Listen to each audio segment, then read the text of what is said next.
Hi guys, thank you for joining me with Arts Sphere today. We are going to be doing another one of our cultural crafts. This time we will be making paper plate dream catchers. So many of you have possibly seen dream catchers around. They're used for decoration in stores or in houses or just to hang up on walls. So there's many different kinds, but we will be making a really easy one with our paper plate, some yarn or string, a pair of scissors, a hole punch if you have it. I do not have one, so I will be using my scissors.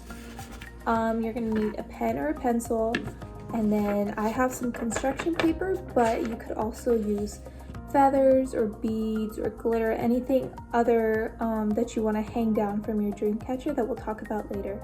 Or just more construction paper that you can cut out as decoration is fine as well, because that's what I will be using.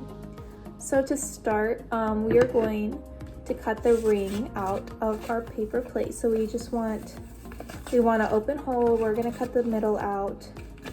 So I'm just gonna fold my plate like this so I can make a little cut with my scissor. All right, and now that I have it, I'm just gonna cut a circle. So mine already has the circle around it because it's lifted right here. But if your plate does not, you can definitely trace it or draw a circle before you cut it. And you want to make sure that you have enough rim around your circle so it's not too small, but also that it's not too thick. Alright, so I have mine cut out, and it's not perfect, but it is okay. You can always go and trim the edges to make it more symmetrical and circular if you want. And then I'm actually going to be using this piece to put into the middle of my circle. So now with this piece, we're gonna draw a shape. So whatever kind of shape you want, it could be another circle, a square, a heart, or a star, or an animal. So I'm just gonna draw a heart on this, and I don't want it too big. But I wanna make sure that it's big enough that I can poke holes in it, which we will do in a minute, and then I will just cut it out. So I have my heart and I have my circle. The heart is gonna go like this right in the middle. So now what I'm gonna do is I'm either going to use my hole punch or my scissors, and I'm going to start poking some holes into my paper plate. So I'm actually gonna start with a pen. I'm just gonna poke the holes where I want them, and then I'll make them bigger with my scissor. So here, I'm just gonna think about how I want to weave and use the yarn to thread it through each hole, because that is how we are going to anchor our heart to the middle. So I'm just gonna start along the edge. I don't want too many holes because my yarn is kind of thick. So I wanna make sure that each hole is big enough for it. So basically I'm just gonna go around my circle and make a hole with whatever I have. Alright, so now I'm going to count my holes. And I have 7 holes on here, so I want to make 7 holes in my heart. Alright, so I have my holes, and I'm just going to make those a little bit bigger with my scissors. And I don't want to rip my heart, because that's happened before. And you can always please get adult supervision or help when doing this for them to make your holes, because there are scissors are sharp. All right, so I have my holes. Now I'm just going to place my heart in the center of my thing and lay it flat. And now I can start with my string. So rather than guessing how much I need, I'm just gonna unroll a bunch. And instead of cutting it, just in case I need more, I'm gonna start with my end. And I'm actually gonna lick it to make it fit through the hole better. And I'm just gonna start with the top. So here we go. I'm gonna go through this hole and then through the hole of my heart.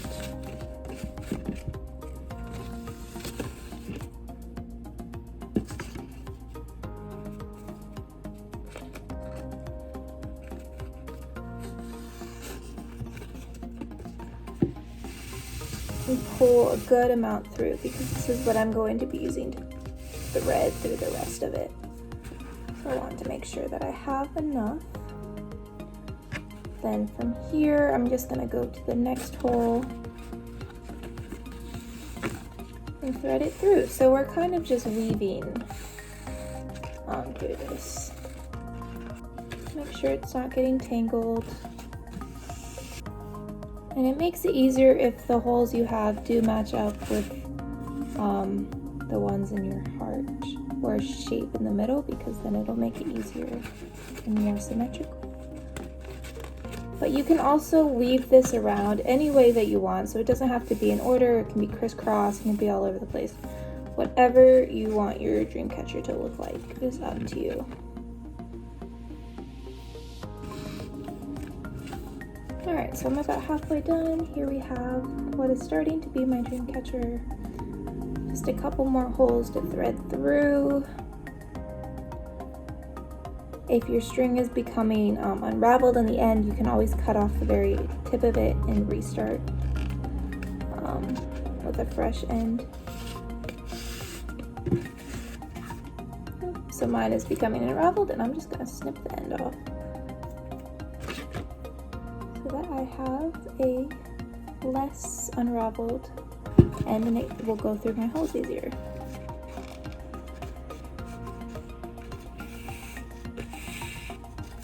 So dream catchers were actually made from Native American culture, and they're often used as decoration or to just represent that heritage now. But the string acted as just a net to catch all the bad dreams, so often this was hung over children's bedrooms or above their bed frames, so that it would just act as a doorway or a guard against all the bad dreams, and then children could sleep peacefully. And so we will also be decorating the ends of this with feathers, as you'll see in the end. And the feathers represented a fluffy stairway that the good dreams could come down and rest on the people with. So it acted as just a way for the good dreams to just fall down onto people gently. Alright, I hope you guys are doing good with this. I am almost done. It does take a lot of hand-eye coordination and finger work to get all of this threaded through well. And my yarn is kind of thick. Okay, so now that I have it threaded through, I want to make sure that it will be connected well. So I'm just going to thread it through this other hole that I started with.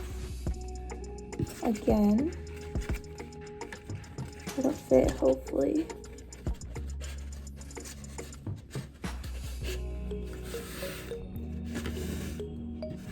Alright, so now that I have it threaded through, I'm actually going to cut it,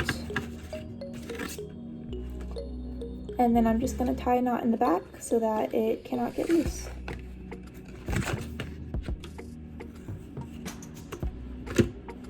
Alright, and I'll just put my excess string over here. Alright, so now we have our dream catchers. And now is when you can actually go ahead and decorate them if you want to, if you have any glitter or anything that you want to put on here, or you could flip it over and use the back, because mine is plain, but mine already has some here, so I'm just going to leave it that way. And our last part is to add our feathers and our beads on this, so I'm going to make sure that this is good. I'm going to take some more string, and I'm actually going to make some longer pieces, and it doesn't really matter how long they are, just that they can hang down. They don't have to be even either, because it gives it a stacked or different unique look if they're not even. So whatever you guys feel like doing. Okay, now that I have my string, I'm going to thread these through the bottom 3 holes, so it doesn't actually matter how many you want hanging down, but for me I'm just going to do 3, and I'll tie a knot in the back so it doesn't fall through like I did before. Okay, so here's one, and you can see it's hanging down. We're gonna do the rest.